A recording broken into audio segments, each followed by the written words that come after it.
ની શરૂઆત કરીએ તો જામનગરમાં યુવાન પર હુમલાના સીસીટીવી ફૂટેજ સામે આવ્યા છે। રાજકોટ હાઈવે પરના જાંબુડા પાટિયા નજીકની આ ઘટના સામે આવી છે। યુવાન પર છરી વડે હુમલો કરવામાં આવ્યો છે। હુમલાની ઘટનાના સીસીટીવી ફૂટેજ સામે આવ્યા છે તો સીસીટીવી સોશિયલ મીડિયામાં વાયરલ થઈ રહ્યા છે। કયા કારણોસર હુમલો કરવામાં આવ્યો હતો તે અંગે પોલીસે તપાસ આરંભી દીધી છે તો પોલીસે સીસીટીવી ફૂટેજના આધારે તપાસ હાથ ધરી છે। તો યુવાન પર છરી વડે હુમલો કરવામાં આવ્યો છે। કયા કારણોસર આ હુમલો કરવામાં આવ્યો તે અંગે તપાસ હાથ ધરવામાં આવી રહી છે। તો યુવાન પરના હુમલાના જે સીસીટીવી ફૂટેજ છે તે હાલ સોશિયલ મીડિયામાં વાયરલ થઈ રહ્યા છે। રાજકોટ નજીકની આ ઘટના સામે આવી છે કે જ્યાં યુવાન પર હુમલો કરવામાં આવ્યો છે। સંવાદદાતા કિંજલ અમારી સાથે જોડાઈ ગયા છે। કિંજલ, યુવાન પર છરી વડે હુમલો કરવામાં આવ્યો, આખરે ઘટના શું હતી?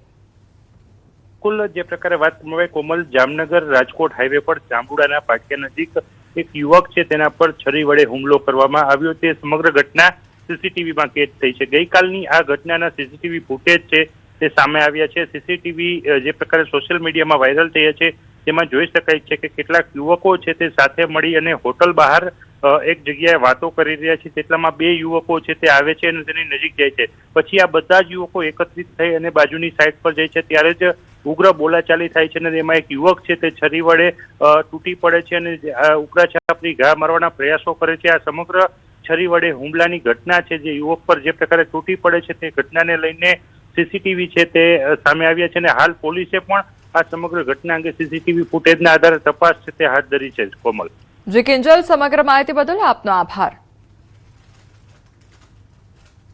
રાજકોટમાં જન્મ મરણ શાખા બહાર લાઈનો યથાવત જોવા મળી રહી છે। સવારથી જ અરજદારો હેરાન પરેશાન થઈ રહ્યા છે તો અરજદારો સવારથી ખાધા પીધા વગરના લાઈનમાં ઉભા રહેવા માટે મજબૂર બન્યા છે। અરજદારો સવારે 9 વાગ્યાથી લાઈનમાં ઉભા હતા, બપોરે 3 વાગ્યા સુધી વારો ન આવ્યો હતો અને કેટલાક અરજદારો બહાર ગામથી આવ્યા છે તો અરજદારોએ ન્યૂઝ 18 સમક્ષ પોતાની વ્યથા પણ ઠાલવી છે। મેયરની સૂચના બાદ પણ કોઈ પણ પ્રકારની વ્યવસ્થા કરવામાં આવી નથી।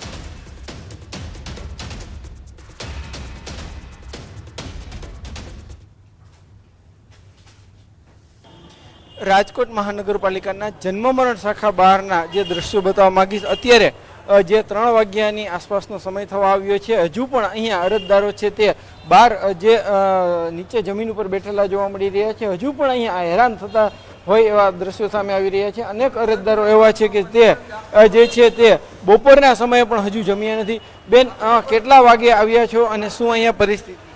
સવારના 9 વાગ્યાથી અહીંયા છીએ પણ હજી સુધી કોઈ વારો આવ્યો નથી। એટલે સરકારને એટલું જ કહેવાનું છે કે ઓનલાઈન ચાલુ કરો, જેથી જે નાની વયના લોકો છે એ ઓનલાઈન પ્રોસેસ કરે ને જે લોકોને નથી થતું એ લોકો અહીંયા આવે તો અહીંયા ટ્રાફિક પણ ઓછો થાય અને આ વાતનું સોલ્યુશન આવે। નહીં, જમ્યા નથી, સવારનો નાસ્તો પણ નથી કર્યો, માધાપર ચોકડી સાઈડથી આવીએ છીએ, એમનેમ જ છે, ભૂખ્યા જ બેઠા છીએ। એ તો ખબર નથી, હું તો આજે ફર્સ્ટ ટાઈમ આવું છું પણ મને લાગે છે કે દરરોજ આવું જ હોય છે એવું બધા કહે છે કે 2-3 ધક્કા એ વાત થાય છે પૂર। અમે નીચે જમીન ઉપર જ બેઠા છીએ। આજે ભૂખ્યા અને તરસ્યા અરજદારો છે તે જે છે એ રાહ જોઈ રહ્યા છે। સવારના 9 વાગ્યાના આવી ગયા છે, 3 વાગ્યા જેટલો સમય થવા આવ્યો છે, હજુ સુધી જે છે તેમને કોઈ સમસ્યાનો સામનો નથી કરવો પડી રહ્યો। જે રીતના અહીંયા અનેક અરજદારો છે તેમને અનેક મુશ્કેલીનો સામનો કરતા હોય છે। ખાસ કરીને જે વ્યવસ્થા હોવી જોઈએ તે વ્યવસ્થાનો અભાવ છે, એટલા માટે જ અરજદારો છે તે ભારે હેરાનગતિનો સામનો કરી રહ્યા છે। જે જગ્યાએ પાર્કિંગ વિસ્તાર છે ત્યાં એ જગ્યાએ અરજદારો બેસી અને રાહ જોવા માટે મજબૂર બની રહ્યા છે। દરરોજના જે છે અહીંયા અનેક અરજદારો આવતા હોય છે। ખાસ કરીને મેયર દ્વારા જે રીતના થોડા સમય પહેલાં અહીં મુલાકાત પણ લેવામાં આવી હતી, અધિકારીઓને સૂચના પણ આપવામાં આવી હતી, પરંતુ આ સૂચનાનું ક્યાંક અધૂરું પાલન થતું હોય તેવું સ્પષ્ટ રીતે સામે આવી રહ્યું છે। એટલું જ નહીં, અરજદારો છે તે ભારે હેરાનગતિ ભોગવીને પણ જે છે એ પોતાના કામ માટે આવી રહ્યા છે। કેટલાક અરજદારોને જ્યારે પોતાનો વારો આવે ત્યારે સમય પૂર્ણ થઈ જતો હોવાથી ધક્કા પણ થતા હોય છે। હાર્દિક જોશી, ન્યૂઝ 18 ગુજરાતી, રાજકોટ। સમાચારમાં આગળ વાત કરીશું ચોમાસાના આગમન વિશે।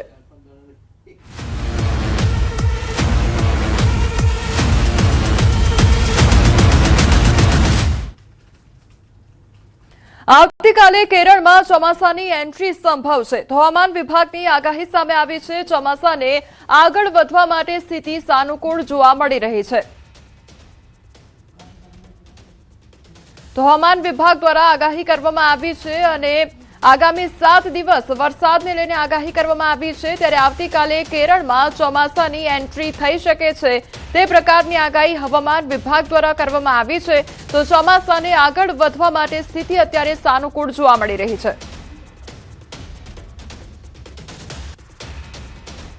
मानसून जो ऑनसेट का स्थिति बताया गया है, अभी अनुकूल स्थितियां बने हुए हैं अरबी अंशी और अब जो बे ऑफ बंगाल में जो आगे बढ़ने का स्थिति है और केरल में ऑनसेट होने का डेट 4 जून को बताया गया है। प्रॉब्ली 4 जून को ऑनसेट होने का संभावना है। तो वरसादने लई हवामान विभाग द्वारा आगाही करवामां आवी छे। राज्यमां हजू 7 दिवस वरसादनी आगाही करवामां आवी छे। गाजवीज અને ભારે પવન સાથે વરસાદની આગાહી 40 થી 50 કિલોમીટરની ઝડપે પવન ફૂંકાશે। તો અમદાવાદમાં ભારે પવન અને ગાજવીજ સાથે વરસાદની આગાહી કરવામાં આવી છે।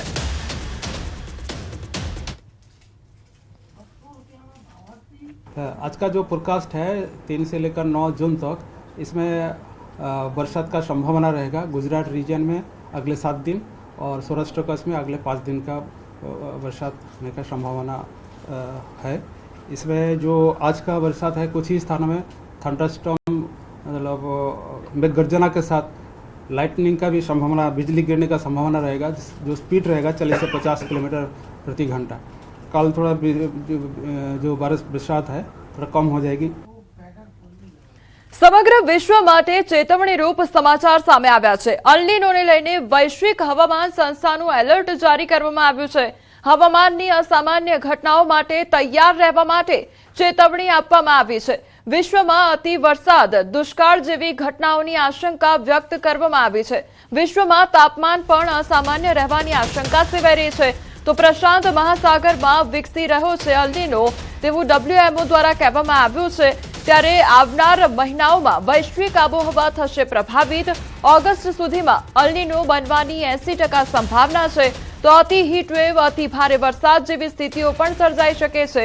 દુનિયા આ અપડેટને અતિ જરૂરી ચેતવણી તરીકે લે તેવું UN દ્વારા કહેવામાં આવ્યું છે। તો સતત ગરમી વચ્ચે અલ નીનોને આગમાં ઘી હોમશે તેવી પણ સ્થિતિ સર્જાઈ શકે છે।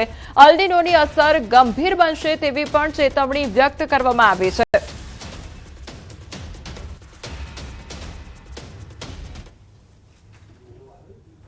For this vital new update. The science is clear. El Niño is arriving on our doorstep in the coming months with 90% certainty. The world must treat it as the urgent climate warning it is. El Niño conditions will pour fuel on the fire of a warming world.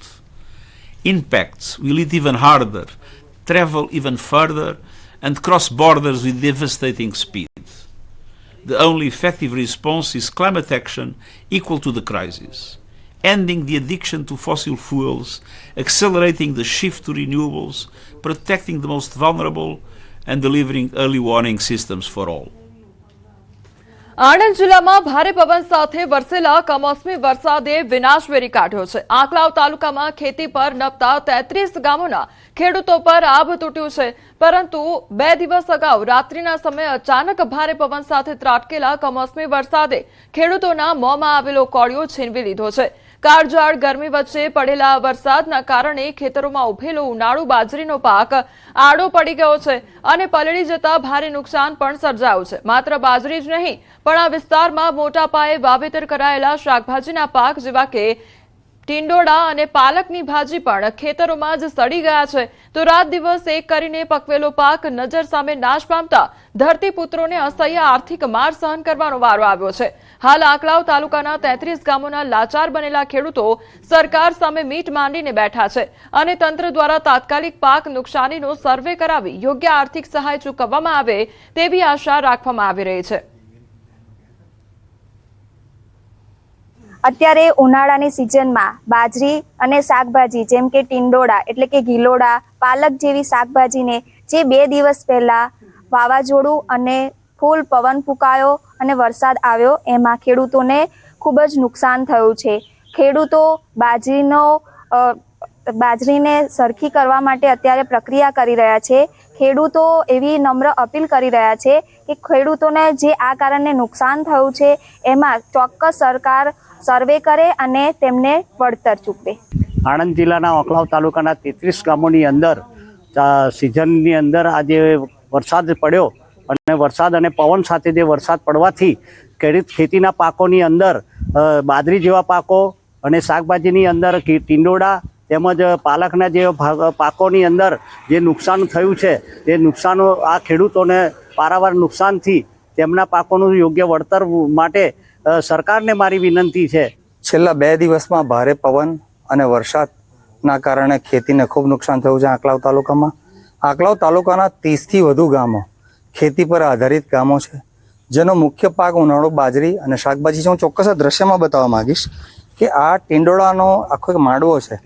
ટીંડોળાની ખેતી આ રીતે જ થતી હોય છે અને અહીંયા તમામ આજે કમોસમી વરસાદ અને એ થયું એના કારણે આજે ટીંડોળાનો આખો માંડવો છે. ટીંડોળા બગડી ગયા છે એવું ખેડૂતોનું કહેવું છે. ચોક્કસ કહી શકાય કે આ જે આખો આ વિસ્તાર છે એની મુખ્ય જીવાદોરી ખેતી છે, ખેતી પર આધારિત આ લોકો છે. બાજરીને બી જબરજસ્ત નુકસાન છે. બાજરી આખી પલળી ગઈ છે. અત્યારે ખેડૂતો એ જે પલળેલી બાજરી છે એને સુકાવવાની આખી એક કવાયત હાથ ધરી છે. ચોક્કસ કહી શકાય અહીંયા ખેડૂતો એવી અપેક્ષા રાખી રહ્યા છે કે આ જે કંઈ વરસાદ થયો, જે કંઈ વાવાઝોડું આવ્યું, પવન ફૂંકાયો, એના કારણે એમનું જે બાજરી અને શાકભાજીમાં ટીંડોળા એટલે કે ગિલોડા અને પાલકની ભાજી એને જે કંઈ નુકસાન છે એનું ચોક્કસ રાજ્ય સરકાર વ્યાજબી અને કહેવાય સર્વે કરાવી અને વળતર આપે. જનક જાગીરદાર, ન્યૂઝ 18 ગુજરાતી, આંકલાવ. અમદાવાદના ઇસ્કોન બ્રિજના અકસ્માતનો મામલો સામે આવ્યો છે. કેસને લઈને સમાચાર સામે આવી રહ્યા છે. તથ્ય પટેલ આજે થઈ શકે છે જેલ મુક્ત. સુપ્રીમ કોર્ટે 1 કરોડના બોન્ડ સાથે મંજૂર કર્યા છે જામીન. ત્યારે ટ્રાયલ કોર્ટમાં તથ્ય પટેલના વકીલે 1 કરોડ ભરવા માંગ્યો છે સમય. ત્યારે ટ્રાયલ કોર્ટ દ્વારા બીડું તૈયાર કરી આપ્યા બાદ થઈ શકે છે તે જેલ મુક્ત. તે અંગેના સમાચાર સામે આવી રહ્યા છે. તો બીડું તૈયાર કર્યા બાદ જેલ મુક્તિ થઈ શકે છે તથ્યની. ઇસ્કોન બ્રિજ અકસ્માત કેસને લઈને આ સમાચાર સામે આવી રહ્યા છે.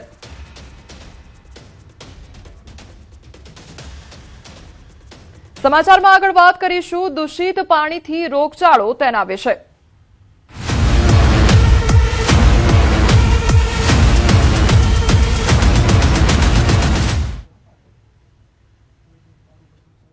અમદાવાદમાં મહાનગરપાલિકાની ઘોર બેદરકારી સામે આવી છે. સોલા રોડ પર આવેલી પ્રખ્યાત આકાંક્ષા સોસાયટીમાં દૂષિત પાણીના કારણે રોગચાળો ફાટી નીકળ્યો છે. પીવાના પાણીની લાઇનમાં ડ્રેનેજ લાઇનનું ગંદુ પાણી ભળી જતા સોસાયટીના લોકોને ઝાડા ઉલટીની અસર થઈ છે. સ્થાનિકોના દાવા અનુસાર આશરે 2500થી વધુ લોકોની વસ્તી ધરાવતી આ સોસાયટીમાં 700 જેટલા લોકોને ઝેરી પાણીની અસર થઈ છે, જેમાંથી 50થી વધુ લોકોની હાલત બગડતા તેમને તાત્કાલિક હોસ્પિટલમાં દાખલ કરવા પડ્યા છે. ઘટનાની ગંભીરતા જોતા જ અમદાવાદ મ્યુનિસિપલ કોર્પોરેશનના આરોગ્ય વિભાગ અને ઇજનેર તંત્રના ઉચ્ચ અધિકારીઓ ઘટનાસ્થળે દોડી આવ્યા અને તપાસનો ધમધમાટ શરૂ કર્યો.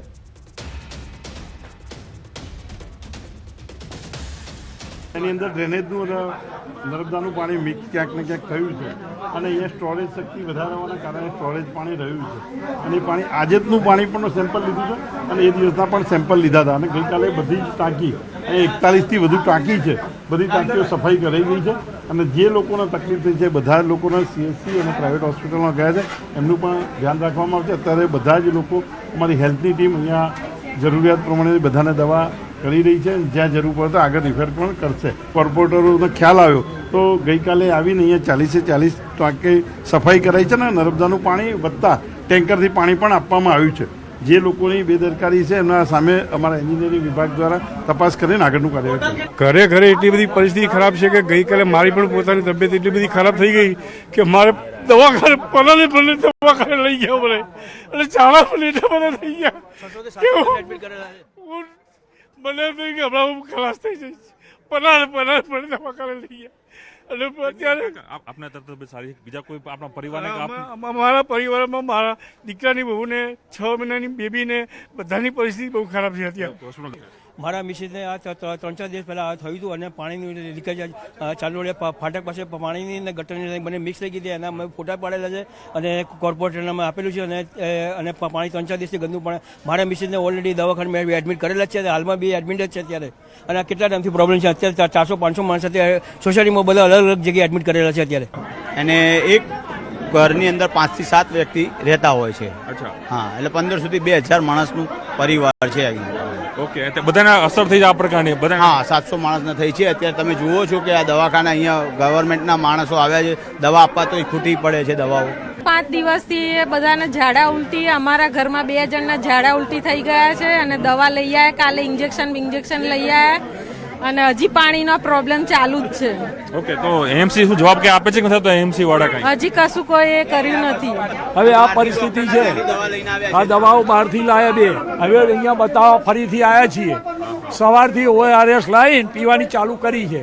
શુક્રવાર રાત્રે પાણી પીવાનું અને ગટરનું પાણીના કનેક્શનો ભેગા થઈ જવાથી વિસ્તાર છે અમદાવાદ, આકાંક્ષા, નવરત્ન, સુરધારા, વંદે માતરમ અમારા એરિયાની ઓછામાં ઓછી 7 થી 8 સોસાયટીઓમાં ભયંકર પરિસ્થિતિ પાણીની થઈ છે. 2 દિવસથી હેરાન થયા. ફક્ત એક બહેનને ફોન કરે, એમણે એક પાણીનું ટાંકું પરમ દિવસે આવ્યું, બાકી બધા બાટલા બહારના પીએ છીએ. અમદાવાદના સોલા વિસ્તારમાં આવેલી આકાંક્ષા સોસાયટીની અંદર અનેક લોકોને ઝાડા ઉલટીના કેસ નોંધ્યા. તેના કારણે હડકંપ મચી ગયો અને માની રહ્યું છે કે અમદાવાદના થલતેજ અર્બન સેન્ટર ઉપર 2 જે લોકો છે તેને હાલ દાખલ પણ કરવામાં આવી રહ્યા છે, કારણ કે એ સંખ્યા પણ વધી પણ શકે છે. પરંતુ હાલ એએમસીની જે આરોગ્ય વિભાગની ટીમ છે તે આકાંક્ષા સોસાયટીમાં પણ પહોંચી છે અને સાથે જ અહીં જે કહી શકાય કે લોકોને પણ દાખલ કરવામાં આવી રહ્યા છે. જોઈ શકો છો બંને લોકો દાખલ કરવામાં આવે છે. ક્યારે આ ઘટના આપણે બની હતી અને શું થઈ રહ્યું હતું, કેમ ખબર પડી કે આપણે ઝાડા ઉલટી થયા છે? મને પેટમાં બહુ જ ચૂંક આવે અને આમ દુખાવો થાય એવું થાય. ત્યાં સુધી મને પહેલાં ના થયું, પછી જ્યારે એકદમ પેલી ઝાડા થવા માંડ્યા ને 5 વાગે તો કન્ટિન્યુઅસ ઝાડા રાતના 9 વાગ્યા સુધી મને 11 વખત ગઈ હતી અને આજે સવારે વહેલા ઉઠી 6 વાગ્યાની તો હું 7 વખત ગઈ. એટલે ટૂંકમાં અશક્તિ જેવું શરીરમાં આવી ગયું. એટલે મને ગભરામણ થાય, રહેવાય નહીં, આમ છાતીમાં દુખે, પરસેવો થાય, મને એવું થઈ ગયું. ત્યાં શું કારણ શું થયું? પાણી ખરાબ આવ્યું હતું? પાણીના હિસાબે જ થયું છે આ બધું, પાણી જ ખરાબ આવ્યું છે. પાણી ખરાબ આવ્યું છે. બીજા પણ જોડાયા છે, વાત કરશું તેમની સાથે જ. આપને ક્યારે ખબર પડી કે આ પાણી જે મિક્સ થયું છે અને આપણે ઝાડા ઉલટી થયા છે અને આપણી આસપાસના લોકોને પણ શું સ્થિતિ છે ત્યાં? અમારે રવિવારે મારા સાસુ છે 90 વર્ષના, એમને થઈ ગયા પહેલાં ડાયરિયા, બહુ જ સખત થયા, પછી મારા મિસ્ટરને થયા, પછી મને થયા. કાલે 5 વાગે મને બહુ જ ડાયરિયા થઈ ગયા અને વોમિટો. એટલે પછી મને બહુ બીક લાગતી હતી, કંઈ ખાધું નહીં, ખાઉં તો વોમિટ થશે તો, અને બહુ જ ખરાબ પાણી આવતું, વાસ એટલી આવતી હતી ગટરની, આપણને આમ નહીએ ને તોય બહુ ખરાબ વાસ આવતી હતી. એટલે ક્યારથી, રવિવારથી આ પ્રકારનું પાણી તમારે જે? અમે બહારથી બોટલો મંગાવતા હતા, અમને ખબર પડી ને કે આવું થયું છે તો અમે બહારથી બોટલો પીતા હતા બધા. કેટલા લોકોને અસર તમારા આસપાસના લોકોને થઈ છે? અમારા બાજુમાં રસિકભાઈ છે, પેલું સામે કાંતા માસી છે અને સામે પેલા રાધિકા છે. ઓકે, ટૂંકમાં ઘણા લોકોને અસર થઈ છે. તમામ લોકો દાખલ કર્યા છે અને મહાનગરપાલિકાએ પણ એક કહી શકાય કે એક સેફ્ટીના ભાગરૂપે એક આખો વોર્ડ ઊભો કરી દેવો છે થલતેજ અર્બન સેન્ટર ઉપર અને હજી પણ બીજાને લોકો દાખલ થાય તે પ્રકારની વ્યવસ્થા પણ કરાઈ છે. અને સાબદું મહાનગરપાલિકાનું આરોગ્ય વિભાગ છે તે બન્યું છે. દ્રશ્યમાં જોઈ શકાય છે કે આખી જે વ્યવસ્થા એએમસીના આરોગ્ય વિભાગે ઊભી કરી દીધી છે. હજુ પણ કોઈ નવી સંખ્યા આવી શકે તો તેને લઈને પણ તૈયારી છે તે મહાનગરપાલિકા અહીં બતાવી છે. જોઈ શકાય છે કે આખો બેડ છે, આખો વોર્ડ છે તે ઊભો કરી દેવામાં આવ્યો છે અને માની રહ્યું છે કે 40થી પણ વધુ જે લોકો હતા તેઓનો ત્યાં જ સારો આપવામાં રહેશે, પણ જો વધુ કોઈ ગંભીર હશે તેઓને અહીં અર્બન સેન્ટર પર લાવવાની પણ તૈયારી છે મહાનગરપાલિકા અહીં કરી દીધી છે. કેમેરા ક્ષણિક મહેતા સાથે પ્રણવ પટેલ, ન્યૂઝ 18 અમદાવાદ.